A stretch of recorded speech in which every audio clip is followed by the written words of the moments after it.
இயேசு கிறிஸ்து நாமத்தில் என் அன்பின் வாழ்த்துக்களை தெரிவித்துக் கொள்கிறேன். ஒரு வேத பகுதி வாசிப்போம். நியாயாதிபதிகள் 7ஆம் அதிகாரம் 9வது வசனம்.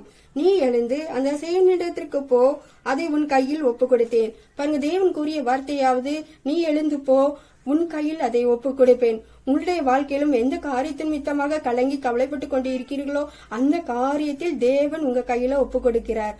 இங்க பாத்தீங்கன்னா கிதியோனுடைய வாழ்க்கையில் பாத்தீங்கன்னா கர்த்தர் மீதியானரை முறியடிக்க சேனை படைகளை என்ன செய்யறாரு, தண்ணீரில் இறங்கும்படி செய்கிறார். உன்னுடைய கூட வரலாம் என்று நான் யாரை குறிக்கிறேனோ அவன் உன்னுடைய கூட வரலாம். யார் வரணும்னு சொல்லி குறிப்பிடும் போது அவர்களை மாத்திரம் நீ கூட்டிகிட்டு போன்னு சொல்றாரு. அப்ப என்ன செய்யறாருன்னா, ஒரு நாய் நக்குறது போல் எவன் நக்கிறானோ அவனை தனியையும், முழங்கால் ஊஞ்சி குடிக்கிறவன் எவனோ அவனையும் தனியாகவும் தனித்தனியாக பிரிக்க சொல்றாரு. அப்ப பிரிக்க சொல்லும் போது நாய்கள் நக்குவது போல் நாய் குடிக்கிற போது நக்கி கொடுக்கிறவளை 300 பேர் குடிக்கிறாங்க. அப்ப அந்த 300 பேரால மாத்திரம் சிக்கும்படி தேவன் செயல்படுகிறார். 1 சாமுவேல் 17ஆம் அதிகாரம் 20ஆம் வசனத்துல சேனைகள் அணிவகுத்து நின்று யுத்தத்திற்கென்று ஆர்ப்பரித்தார்கள். பாருங்க, ஒவ்வொரு காரியத்திலும் மித்தமாக நம்முடைய வாழ்க்கையிலும் யுத்தம் ஒன்றுதான் காணப்படுகிறது.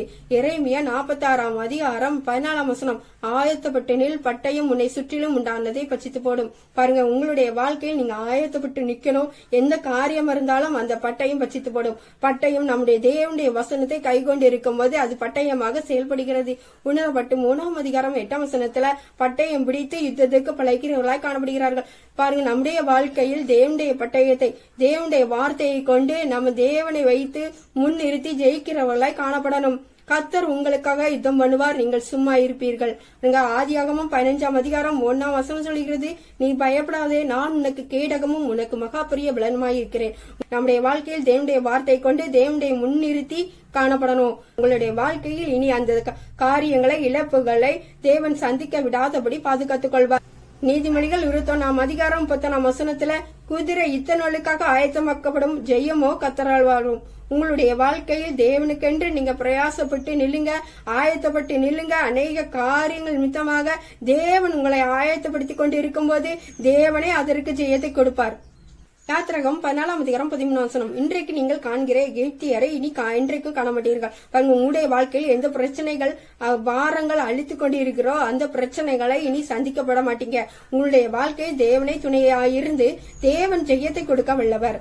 பாத்தீங்கன்னா 1 சாமுவேல் 17ஆம் அதிகாரத்துல 45ஆம் வசனத்துல பாக்குறோம், நீ பட்டயத்தோடும் ஈட்டியோடும் கேடகத்தோடும் என்னிடத்தில் வருகிறாய், நானோ நீ நிந்திக்கிற கர்த்தரை நாமத்தினாலே உன்னிடத்தில் வருகிறேன். பாருங்க, நம்முடைய தேவனை முன்னிறுத்தி நம்ம செயல்படும் போது தேவனை ஜெயத்தை கொடுக்கிறவராய் காணப்படுகிறார். இங்க பாத்தீங்கன்னா கோலியத்தை முறியடிக்கும்படியாக தாவீதை தேவன் பயன்படுத்துகிறார். ஒரு கூழாங்கல்லை கொண்டு கோலியத்தை முறியடிக்கும்படியாக தேவன் பயன்படுத்துகிறார். அப்படியாக அந்த கோலியத்துக்கு விழும்போது அவனுடைய கோலியத்தினுடைய பட்டயத்தை எடுத்தே வெட்டி தேவன் ரட்சிப்பை கொடுக்கிறார். உங்களுடைய வாழ்க்கையிலும் யார் மூலமாக எந்த காரியங்கள் மூலமாக செயல்பட்டு கொண்டு இருக்கிறதோ அதே காரியத்தின் மித்தமாக அதே பட்டயத்தை கொண்டு தேவன் ஜெயிக்க வல்லவர். அது மாத்திரமல்ல, தேவனை முன்னிறுத்தி நம்ம செயல்படும் போது தேவனை நாமத்திற்கு மகிமை உண்டாகும்படி தேவன் செயல்படுத்துவார். சங்கீதம் 37ஆம் அதிகாரம் 15ஆம் வசனம், அவர்கள் பட்டயம் அவர்களுடைய இருதயத்துக்குள் உருவி போகும். எப்படி கோலியத்துடைய பட்டயமே அவனுக்கு செயல்பட்டதோ அதே போன்று உங்களுக்கும் எதிராக அநேக காரியங்கள் செயல்படும் போது அவர்களுடைய பட்டயமே அவர்களுக்கு உருவி போகும். தேவன் உங்களுக்கு துணையாயிருந்து சில காரியங்களை ஜெயிக்க வைப்பார். எந்த ஆயுதத்தை வைத்து தாக்கினார்களோ அதே ஆயுதத்தை கொண்டு உங்களை ஜெயிக்க வைப்பார். உங்களுடைய வாழ்க்கையில் தேவன் ஜெயத்தை கொடுக்க வல்லவர். இந்த காரியம் தேவைப்படுகிறதுன்னு சொல்லி அநேக காரியத்தின் மீது கலங்கி கொண்டிருக்கிறோம், அந்த காரியத்தை தேவன் உங்க கையில் ஒப்பிடுகிறார். நீங்க ஆயத்தப்பட்டு நில்லுங்க, தேவனுக்காக எழுந்து செயல்படுங்க. உங்களுடைய வாழ்க்கையிலும் தேவன் மகிமைப்படுத்தி உங்களுடைய வாழ்க்கையை செயல்படுத்துவார். ஆமேன்.